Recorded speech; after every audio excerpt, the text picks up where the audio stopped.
Bismillahirrahmanirrahim. Assalamualaikum warahmatullahi taala wabarakatuh. InsyaAllah pada hari ini, kumpulan kami adalah kumpulan yang ketiga dan akan membentangkan tajuk tugasan yang diberi iaitu faktor-faktor yang mempengaruhi kematangan emosi remaja. Okey, kita masuk terlebih dahulu dengan pendahuluan. Okey, masyarakat yang mempunyai kematangan emosi yang tidak stabil akan menunjukkan gejala seperti agresif, marah yang tidak dapat dikawal, mudah memberontak, kemurungan, penyakit mental dan ada yang sehingga ingin membunuh diri. Dan pada tugasan ini kami tumpukan kepada golongan remaja kerana bertepatan dengan tajuk tugasan kami. Okay, pada peringkat remaja, golongan remaja ini berhadapan dengan peralihan zaman iaitu daripada zaman kanak-kanak kepada zaman dewasa. Okay, pada peringkat usia remaja ini juga berlaku perubahan yang pesat sama ada perubahan dari sudut biologi, fizikal, mental dan emosi serta perubahan tanggungjawab dan peranan. Dan setiap insan itu mempunyai tahap kesediaan diri yang berbeza-beza dalam menghadapi masalah yang mendatang. Ada sebahagian remaja yang dapat menghadapi masalahnya dengan terbuka, dengan fikiran terbuka. Dan ada juga sebahagian yang tidak dapat menghadapinya dengan baik. Sebelum kita masuk pada topik yang utama, saya serah dulu kepada sahabat saya untuk membentangkan berkaitan dengan kematangan emosi. Assalamualaikum warahmatullahi wabarakatuh. Kini giliran saya pula untuk membentangkan mengenai konsep kematangan emosi remaja. Baiklah, remaja adalah peringkat perkembangan yang berlaku antara zaman kanak-kanak dan dewasa, di samping turut merupakan peringkat yang sukar dalam perkembangan seseorang individu. Remaja juga merupakan satu peringkat pertikaian emosi yang tidak dapat dielakkan kerana perubahan hormon selepas mencapai fasa akil baligh dan telah menyebabkan perubahan yang berlaku secara spontan yang tidak dapat dielakkan.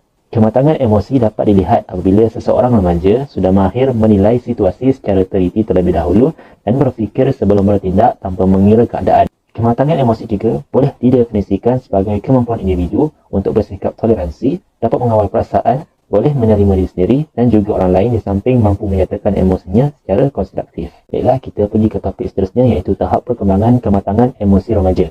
Baiklah, perkembangan emosi dalam diri individu akan mengalami peningkatan ke arah kematangan emosi bersama-sama dengan peringkat pertumbuhan yang dialami. Kematangan emosi boleh dicapai seawal fasa awal remaja. Pola emosi pada awal remaja adalah sama dengan pola emosi pada fasa kanak-kanak. Namun perbezaannya terletak pada impuls yang membangkitkan emosi. Secara umumnya, remaja pada peringkat awal masih belum dapat mengawal emosi dengan baik. Namun, remaja akan mengalami tahap perkembangan kematangan emosi secara menyeluruh apabila berada pada fasa akhir remaja mereka. Baik, itu sahaja saya. Sekian, terima kasih. Assalamualaikum warahmatullahi wabarakatuh. Hari ini saya akan membentangkan tentang ciri-ciri ketidakmatangan emosi. Terdapat dua ciri utama seseorang itu mempunyai emosi yang tidak matang, iaitu yang pertama ialah tidak tahu untuk kawal emosi diri sendiri. Mereka akan menjadi seorang yang pemarah dan cepat putus asa apabila menghadapi masalah. Mereka mudah berasa tertekan, tekanan yang datang hingga sering menyalahkan diri sendiri dan suka memarahi orang lain tanpa sebab. Yang kedua ialah berfikiran sempit. Mereka biasanya mempunyai fikiran sempit dan suka berfikiran negatif. Orang yang mempunyai pemikiran yang negatif ini biasanya suka untuk mereka memperoleh kejayaan. Terdapat ciri-ciri lain yang menunjukkan ketidakmatangan emosi, iaitu tidak mengenali dirinya sendiri, iaitu dia tidak tahu apakah kekuatan, kelemahan ataupun batasan yang mampu dicapai. Tidak mempunyai sifat tanggungjawab dalam diri, menunjukkan sedikit keupayaan untuk mengatasi masalah yang dihadapi, mempunyai kesukaran untuk mempertikaikan sesuatu cadangan, suka hidup dalam khayalan, tidak mahir dalam menyimpan wang dan selalu berboros dalam berbelanja. Pada hari ini, saya akan membentangkan satu subtopik iaitu faktor-faktor yang mempengaruhi kematangan emosi remaja kita. Setiap individu, terutama golongan remaja, mempunyai kematangan emosi yang berbeza dan ia dipengaruhi oleh banyak faktor. Menurut Harlock, pada tahun 1980, antara faktor yang mempengaruhi kematangan emosi remaja merangkumi itu pertama, faktor usia. Semakin bertambah usia individu, diarahkan emosinya akan lebih matang dan individu iaitu remaja dapat mengendalikan emosinya dengan lebih baik. Individu juga bertambah mahir dalam menghadapi atau mengendalikan suatu masalah menggunakan emosi. Kedua iaitu faktor perubahan fizikal. Perubahan fizikal dan kelenjar pada seorang individu akan menyebabkan perubahan kematangan emosi sesuai dengan tanggapan bahawa zaman remaja adalah zaman depresi dan tekanan. Yang ketiga iaitu faktor persekitaran, iaitu kebebasan dan kawalan mutlak terhadap remaja boleh menjadi penghalang kepada pencapaian kematangan emosi remaja. Contohnya, persekitaran kehidupan remaja yang menyokong perkembangan fizikal dan mental remaja dapat membantu mencapai kematangan emosi. Joby pada tahun 2002. Yang keempat itu faktor jaringan. Lelaki difahamkan lebih berkuasa daripada wanita.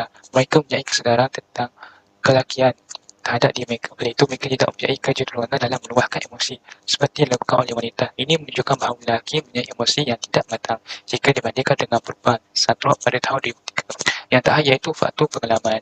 Pengalaman yang baik dan mempunyai keseronokan akan memberi pengaruh yang positif kepada remaja tersebut. Begitu juga sebaliknya, jika remaja itu mempunyai pengalaman yang tidak menyenangkan, ia akan memberikan kesan negatif kematangan kepada kematangan emosinya. Itu sahaja daripada saya. Sekian, terima kasih. Faktor yang seterusnya ialah faktor ibu bapa. Ibu bapa memainkan peranan penting dalam mencorakkan pendidikan anak-anak dan membentuk asas-asas perkembangan diri seorang anak. Ibu bapalah yang bertanggungjawab membentuk sikap yang positif di dalam diri anak-anak seperti ingin belajar, rajin membaca, ingin tahu dan suka bergaul dengan orang lain. Kerana hal ini semua dapat memberi impak dalam kematangan emosi mereka. Ibu bapa juga jelasnya merupakan ejen sosialisasi yang paling penting bagi kanak-kanak sebelum mereka dipengaruhi oleh ejen sosialisasi yang lain seperti sekolah, kerana jam mereka di rumah lebih lama dari tempat yang lain.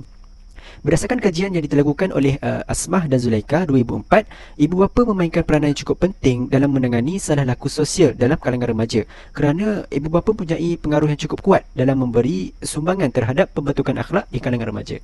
Faktor yang terakhir ialah faktor rakan sebaya. Hal ini kerana di sekolah mereka mula membuat perhubungan dengan rakan di luar persekitaran keluarga.